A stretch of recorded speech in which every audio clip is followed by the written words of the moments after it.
Alex Lewis is an aging hitman whose memory is slowly slipping away due to Alzheimer's.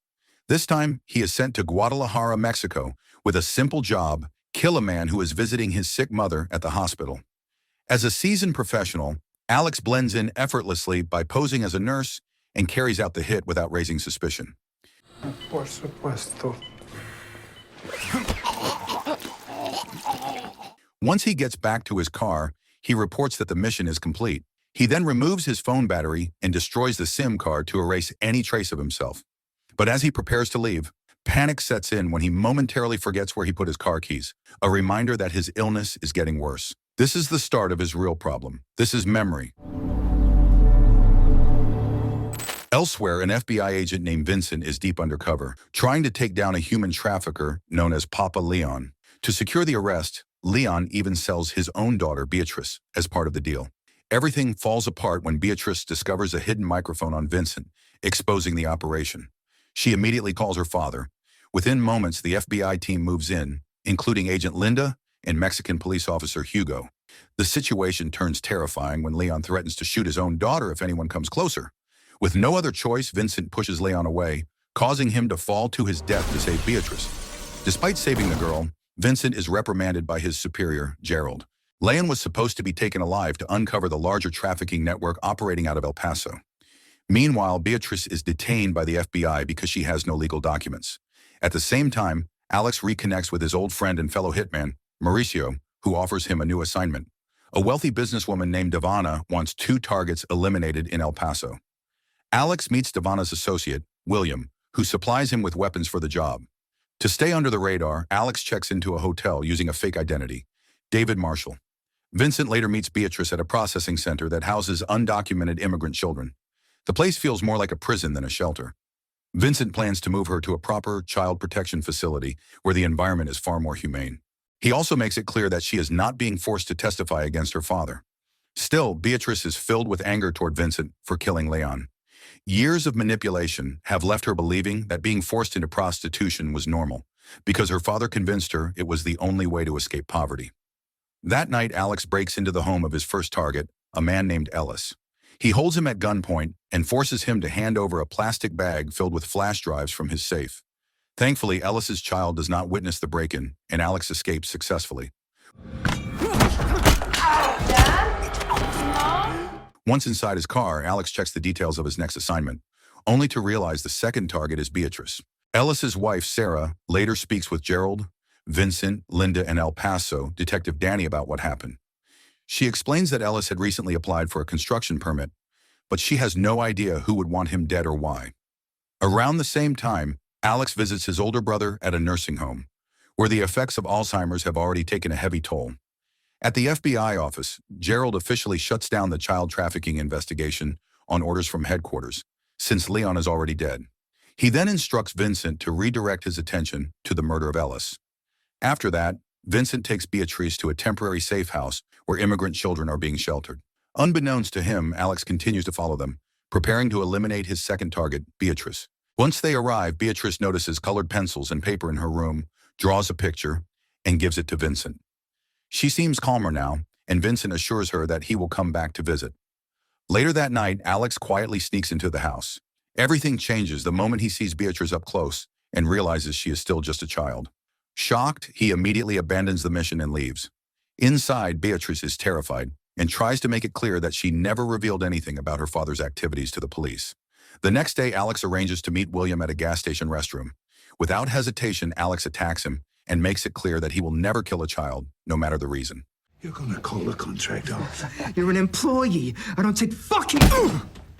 He also refuses to hand over the flash drive stolen from Ellis unless William cancels the order to kill Beatrice. To make his point unmistakable, Alex checks William's home address from his ID and warns that his family will be targeted if anything happens to the girl.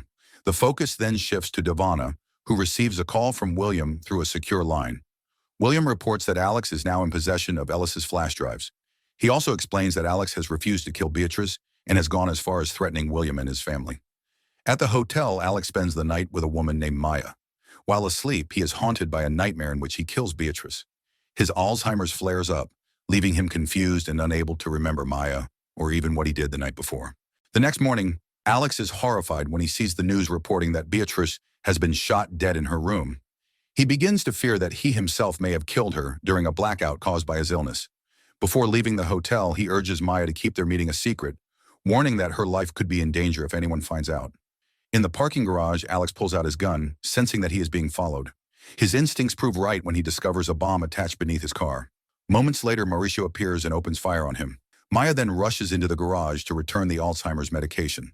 Alex forgot upstairs, but she is tragically shot and killed by Mauricio.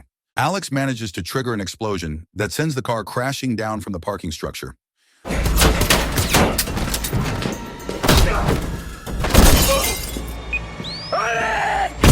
Authorities later struggled to identify the two victims inside the vehicle or the medication found scattered at the scene.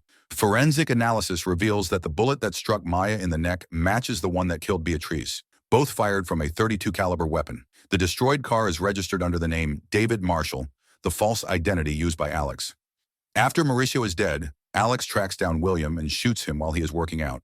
He then retreats to his late father's abandoned bakery, turning it into a temporary hideout. There, Alex opens the flash drives taken from Ellis and reviews their contents on his laptop.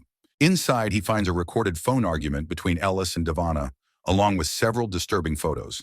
Some show Devana with her son Randy, others show Beatrice being struck by her father Leon, and most horrifying of all is a video revealing Ellis attempting to sexually abuse Beatrice. Enraged by what he sees, Alex slams the laptop shut, his anger reaching a breaking point. Police soon swarm the scene of William's murder. Even though Gerald has officially disbanded the child trafficking investigation, Vincent, Linda, and Hugo continue digging, convinced that the deaths of Mauricio, Maya, and William are all connected. Forensic results reveal that the bullet used to kill William is a .32 caliber round fired from a suppressed weapon. Investigators also identify the medication found at the scene of Mauricio's death as Alzheimer's medicine. Vincent and Hugo then visit William's wife, who seems strangely calm. She admits that she once met Sarah at a party. Around the same time, a terrified Randy rushes to his mother and reports that William has been killed by Alex. Devana tries to reassure her son and urges him to flee to Geneva for his own safety. Still, before leaving, Randy insists on attending a party he had already planned. After further examination, forensic experts confirm that the bullet that killed William is different from the one that killed Beatrice and Maya. Not long after, Vincent receives a shocking phone call from David Marshall, Alex's alias. Vincent immediately orders Linda to trace the call while keeping Alex talking long enough to pinpoint his location. During the call, Alex admits that he killed Ellis and William because they were involved in child trafficking. He explains that Mauricio was the one who murdered Beatrice and Maya, and that Alex later killed Mauricio, leaving his body burned alongside Maya in the car explosion. Alex also reveals that William, a lawyer, represented clients connected to the trafficking operation. Once the call is traced, Vincent and Linda rush outside, only to realize that Alex made the call from a park directly across from the FBI building.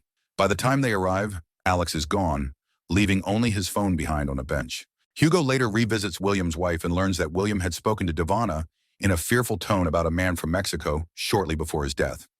The next day at the office, Linda uncovers a critical detail. William was the lawyer for Devana's son, Randy. It turns out Randy's company owns the Immigrant Processing Center, while Ellis served as its contractor. With everything coming together, Vincent realizes that Alex is likely targeting everyone connected to the facility, and that Randy could be the next victim. That night, Vincent, Linda, and Hugo head to a yacht where Randy is hosting a lavish party. As Vincent approaches the scene, he notices a bottle of Alzheimer's medication lying on the ground. It is a clear sign that Alex has already been there. Vincent rushes to find Randy, who is about to retire with one of his employees, but he arrives too late. Randy has already been shot and killed by Alex. As Vincent tries to pursue him, Alex suddenly confronts him and reveals his real name. He explains that he is a hired killer who was forced to walk away from his original mission once he realized that Beatrice was the target. From that moment on, Alex decided to hunt down everyone connected to the immigrant processing facility.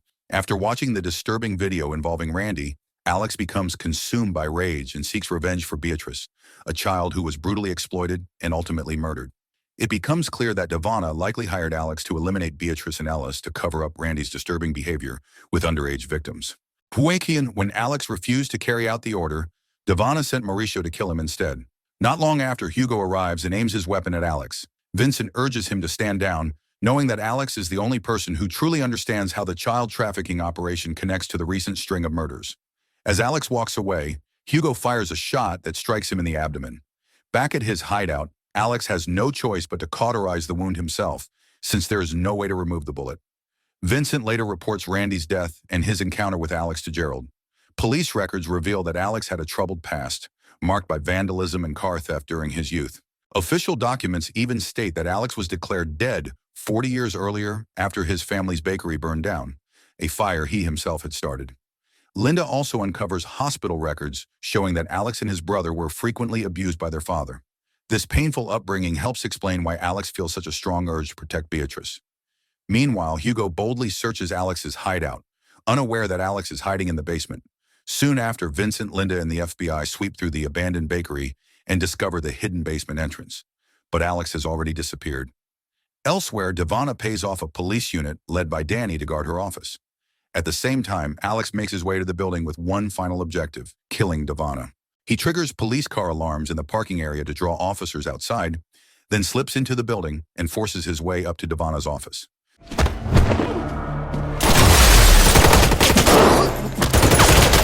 During a chaotic shootout, Alex is struck and knocked unconscious. Danny drags Alex into an interrogation room and prepares to torment him to uncover the motive behind the killings. Alex refuses to speak to anyone except Vincent. After enduring the abuse, he is eventually transported to the hospital. Back at the FBI office, Vincent and his team receive a package sent from the old bakery address. When they check what is inside, they are stunned by what they find on the flash drives. After Gerald is shown the disturbing evidence exposing Randy's crimes, he finally allows Vincent to visit Alex at the hospital. Once Alex is given his Alzheimer's medication, he explains that he wants Devana dead because she is the one who ordered the hit on Beatrice. He also says he is willing to testify in court about Devana's crimes since he possesses a crucial piece of evidence: a recorded phone call in which Devana threatens Ellis. The problem is, Alex can no longer remember where he hid that flash drive. I have evidence. Flash drive. Where is it? Help me remember. Vincent and Gerald then meet with the district attorney, Ray. They present the video involving Randy and explain that Devana hired Alex to kill Beatrice in order to protect her son's reputation. Ray is clearly disgusted by the corruption and cruelty of both mother and son. Still, he explains that Devana cannot be charged without the recorded phone call between her and Ellis. Unfortunately, Alex still cannot recall where the recording is. Later that night, Devana's personal doctor, Myers, sneaks into Alex's hospital room with the intention of killing him after being paid a large sum by Devana. Alex quickly senses what is happening, overpowers Myers, and takes him hostage. He insists that he will only speak to Vincent. The hospital is soon surrounded by armed units ready to shoot both men. Alex and Myers are escorted out through the main entrance, where Vincent arrives at the same time.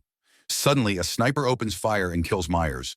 In the chaos, Alex jumps into Vincent's car and shoots the radio so their conversation cannot be monitored. Inside the car, Alex explains that Devana has already bought off the police, proven by how easily Myers was able to reach him, despite the guards outside his room. Still, Alex believes the FBI cannot be bribed the same way, especially Vincent, whom he trusts to either resolve the case or put it to rest. Strangely, Alex does not say the word Barry, but instead says Barry, as if the mistake triggers a forgotten memory. With no way left to escape and his Alzheimer's rapidly worsening, Alex steps out of the car and is immediately riddled with bullets. Alex makes his final choice because he knows that no matter what he does, Devana will never face justice through the legal system.